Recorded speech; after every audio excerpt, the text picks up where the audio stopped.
From time immemorial, confusion has been as contagious as COVID-19 when it comes to 4-wheel drive and all-wheel drive.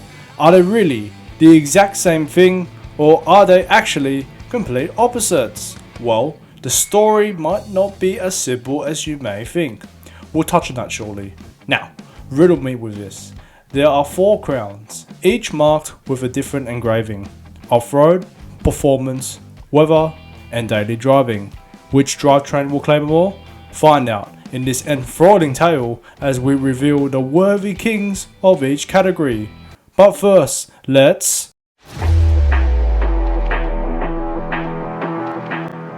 To answer your question, yes, they're the same thing.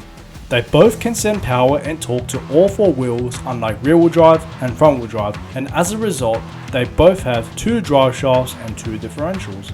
But that's not the end of the story. It's not even the end of the first chapter. Now, let's break down how both 4-wheel drive and all-wheel drive operate. Unlike a 4-wheel drive, where you can manually engage power to all 4 wheels, with an all-wheel drive, it's automatically powering those 4 wheels at all times, or whenever it's needed. You might be wondering how both 4-wheel drive and all-wheel drive can power all 4 wheels. Well, they use different parts to do so. In an all-wheel drive, you have what is called a center differential, which allows the front and rear axles to rotate at different speeds. It's designed this way as the inside and outside wheels travel at different distances during cornering, and to avoid what we call drivetrain binding, which is accelerated wear and tear of mechanical components in the drivetrain. While some 4-wheel drives use center diffs instead, which we'll get into later in the video, they mainly use a transfer case, which sends power to both the front and rear axles like all-wheel drive. But the big difference here is that when the transfer case is engaged, it locks the front and rear axles together, forcing them to spin at the same speed. Pretty much, you get a fixed 50-50 split where 50% of the power and torque is distributed to each axle. The last difference that we'll get into before we reveal the holders of each crown is the fact that 4-wheel drive has something that all-wheel drive doesn't usually have: low range gearing. Whilst 4-wheel drive and all-wheel drive both have high range gearing, which focuses on higher speeds and fuel efficiency but lower torque, by maintaining normal gear ratios that provide power to all 4 wheels, low range gearing is an entirely different story. In a 4x4, this will show up in your shifter as 4L. When you shift into a 4L, your transfer case will engage what we call reduction gears, which multiplies the torque before sending it to the axles, so you get higher torque but lower wheel speed. We'll get to why that makes such a big difference to 4-wheel drive compared to all-wheel drive later in this video. But for now, let's reveal the king of the first category, which is off-road.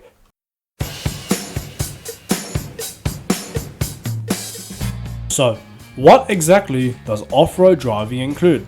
It can consist of either rock crawling, sand driving, going over swamps, or going over steep hills that aren't paved.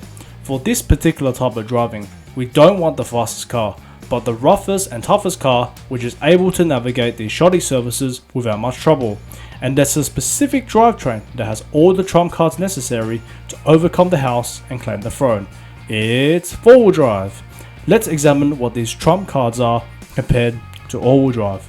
Firstly, most 4-wheel drives use locking differentials, which all-wheel drives don't have, and this ensures that both wheels on an axle rotate at the same speed, providing maximum traction to the wheels that need the most.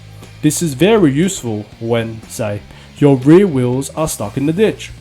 In older 4-wheel drives, such as the J60 Land Cruiser, hub locking is used, which allows the vehicle to engage the front wheels in 4-wheel drive. In 4x4s, the front axle is only driven when needed, and hub locks ensure the wheels are mechanically engaged when required for better traction on tough terrain. And have you ever wondered why 4-wheel drive cars like the Jimny sit higher than, say, a much more powerful WRX STI? This is as 4-wheel drive cars have both high ground clearance and high wheel travel, where the extra clearance allows the vehicle to clear obstacles like rocks, uneven terrain, and deep ruts without getting stuck or damaging vital components. The greater wheel travel allows four-wheel drives to maintain traction on uneven surfaces, keeping the wheels in contact with the ground longer, which is crucial for stability and control on rough terrain. Now, let's get back to the low range gearing we touched on earlier in the video. Why is this so important for off-roading? As we want as much low speed torque or pulling force as possible to help us crawl over obstacles, climb steep inclines, or drive through deep mud. Low range gearing, which only 4-wheel drive has, is perfect for this. All-wheel drive, on the other hand, only has high range gearing, which is often faster, yes, but doesn't have anywhere near as much low speed torque as we need for off-roading. So why is all-wheel drive mostly a no-go for true proper off-roading?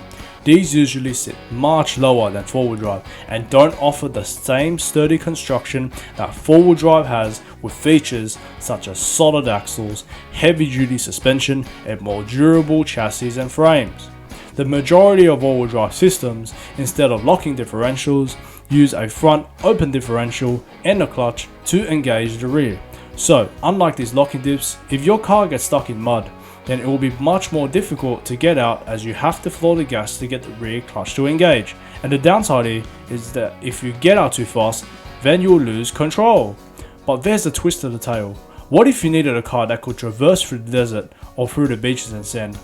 4-wheel drive is the answer again, as these are usually equipped with large tyres and low range gears, which provide the necessary torque to move through soft, deep sand without bogging down. Large tyres will also help spread the vehicle's weight over a larger surface area, reducing the risk of getting stuck. So it's a pretty definitive knockout now for the 4-wheel drive. Now we've headed the first crown, let's present the second.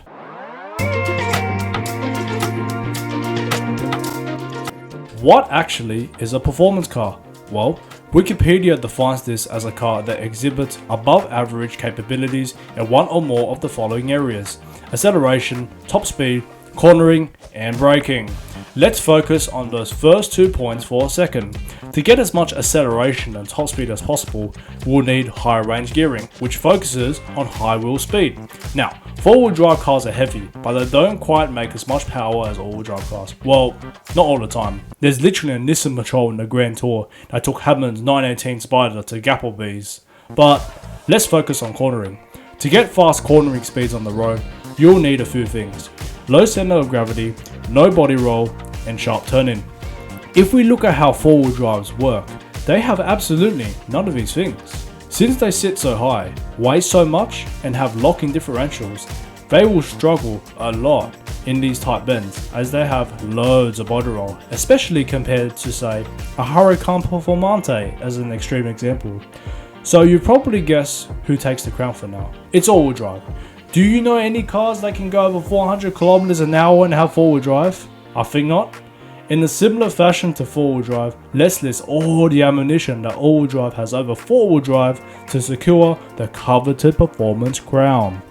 We've touched base on the center differential and how those front and rear wheels need to turn at different speeds. But why is this such a big deal? During hard acceleration, what the center diff will do is give power to the axle that receives better traction, preventing wheel spin and improving stability, whilst an old school transfer case, well, just transfers the power. Some of these center differentials, like you would see in a WRX STI, are even active, where the system adjusts the torque split electronically depending on conditions. This allows for greater cornering stability and better acceleration out of turns, improving both lap times and on-road performance. With all-wheel drive cars, as they weigh less, sit lower, and are shorter with wheelbase, their cornering characteristics, whether through initial turn-in or corner exit, as you can put the power down extremely early and be stable without either understeer like front-wheel drive or oversteer like rear-wheel drive, is vastly superior to 4-wheel drive on pavement and loose surfaces. 4-wheel drive's high weight from additional driveline components, combined with higher ground clearance, causes them to have massive body roll, causing the weight transfer to feel sloppy and slow. Not only will the turn-in feel wonky, but you get far less grip, as 4-wheel drives use huge tyres with huge sidewalls as well. Another thing as well, if you use 4-wheel drives on the road, well, at least traditional 4-wheel drive, and drove it like a sports car, then you're gonna damage your car much quicker than you would expect. Performance driving with 4-wheel drives on the road will cause a significant increase in friction from the power being distributed to all 4 wheels and can lead to that drivetrain binding we touched on about earlier. And the final nail in the coffin is this: how many 4-wheel drives do you see in real performance applications? About less than 0 like the weekend. But what about all-wheel drive? It changed the whole game. In rallying, the rear-wheel drive Lancers were more dominant until Audi's all-wheel drive Quattro showed up in Group B and one-upped everyone. This was as the traction all-wheel drive provides the loose surfaces by distributing torque to the wheels with the most grip was unmatched. How about the fastest car in the world? Rear-wheel drive McLaren F1 held the production car record for 12 years until the Bugatti Veyron EB 16.4 with all-wheel drive turned up to the party and became the first production car to hit 400 km an hour. Lastly, guess what's the fastest production car at the Nürburgring at 6 minutes and 29 seconds? A Mercedes AMG 1, which you guessed correctly, has all-wheel drive. With that, let's see which drivetrain is superior when the weather gets a little bit weird.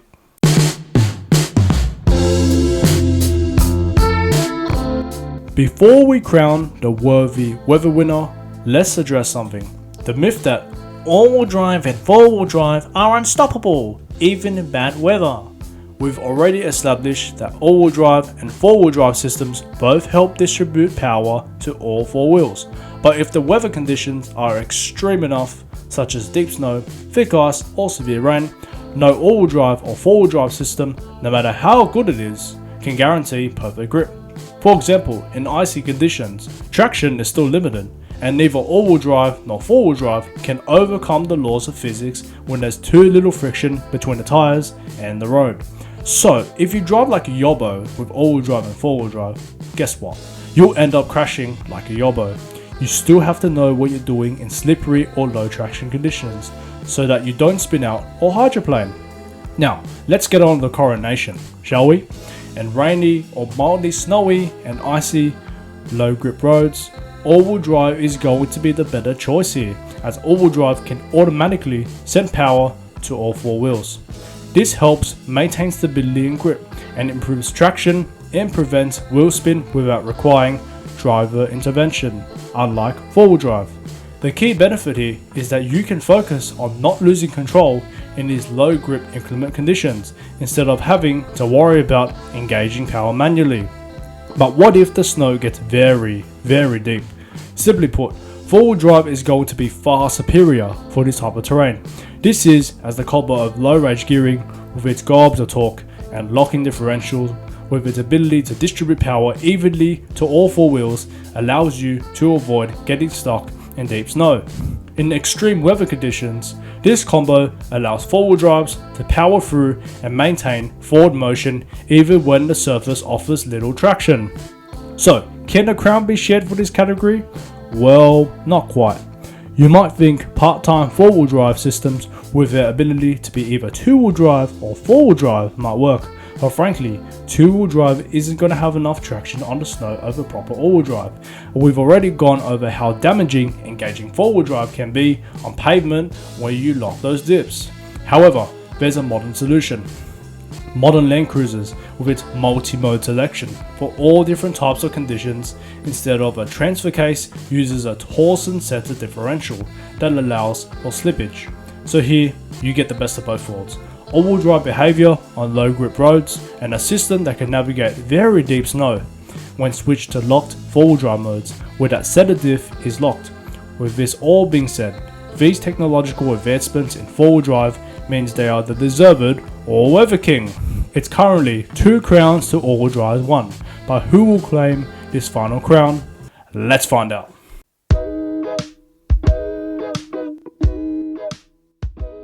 A great daily driver has 2 important things: good fuel economy and reliability when driving on the road. Now picture this, you've got an important client meeting in the next half an hour, but you're running late and your car's been pelted with the heaviest rain imaginable. To get to work on time, what car would you pick where you confidently drive through slippery, puddle-infested pavement with pace? Judging that we gave the nod to all-wheel drive in the rain in the last section, it is indeed all-wheel drive. If you drove fast on the road with a four-wheel drive car in this situation, unless it was a full-time four-wheel drive with multi-mode selection like the Land Cruisers we mentioned earlier, it still damages your drivetrain significantly if those diffs are locked, or you spin out if you were in two-wheel drive mode in your part-time four-wheel drive car. But there's a caveat to even those Land Cruisers for daily driving. These cars require beefy engines and a heavy weight to tackle all of these terrains, and as most of these four-wheel drives have blocky designs which result in a high drag coefficient, this all leads to greater air resistance and worse fuel economy at highway speeds. Whilst most all-wheel drive cars get worse fuel economy than their two-wheel drive relatives, they consume far less fuel economy than four-wheel drive as they weigh lighter, and as a result have the luxury of being powered by lower displacement engines, which in turn are more fuel efficient. Not only that, but they're usually smaller and just as practical, so they'll have a better turning circle on tight roundabouts in areas such as Europe. Parking into tight spots is going to be much easier as well, and you'll never be scared about entering those low clearance car parks anymore. But there's a magic trick that some all-wheel drive systems have, which can get their fuel economy close or even superior to either front-wheel drive and all-wheel drive cars. Two systems stand out in particular: Haldex and BMW's xDrive. These can completely disengage power to certain wheels, either under low load conditions in the Haldex situation or manually like in xDrive's case. What this allows for is better fuel economy, as less energy is wasted spinning unnecessary drivetrain components, reducing mechanical drag, a factor that results in more resistance, increased friction, and ultimately higher fuel consumption. I'll give you an example. The Mark 7.5 Golf R tested against the FK8 Civic Type R in the drive.com.au comparison got 10.1 litres per 100 Ks, whilst the FK8 got 9.8 litres per 100 Ks. That's only 0.3 litres per 100 Ks of a difference. So it's quite obvious now, all-wheel drives claim the last crown, which leads us to a draw, with two drivetrains being the king of two categories each.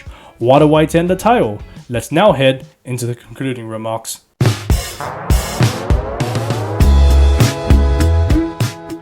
So what can we sum all of this up as? Do you want boatloads of torque to tackle and traverse tricky and treacherous obstacles and weather? Four-wheel drive is your best friend.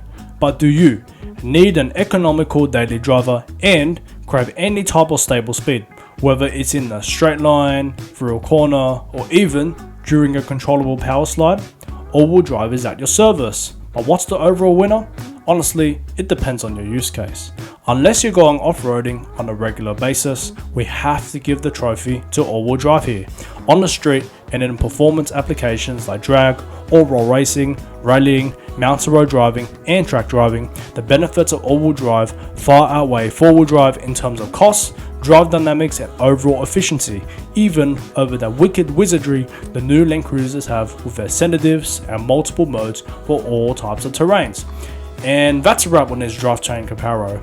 I hope you now know the difference between four-wheel drive and all-wheel drive and find what best suits your taste. If you're interested in learning about how you can improve your car's driving dynamics and engine tuning, check out these videos. Thank you all for tuning in and leaving kind comments as always to help improve this channel. And as always, if you have any questions or facts we missed, feel free to leave it in the comments. Thanks again, and I'll see you in a bit.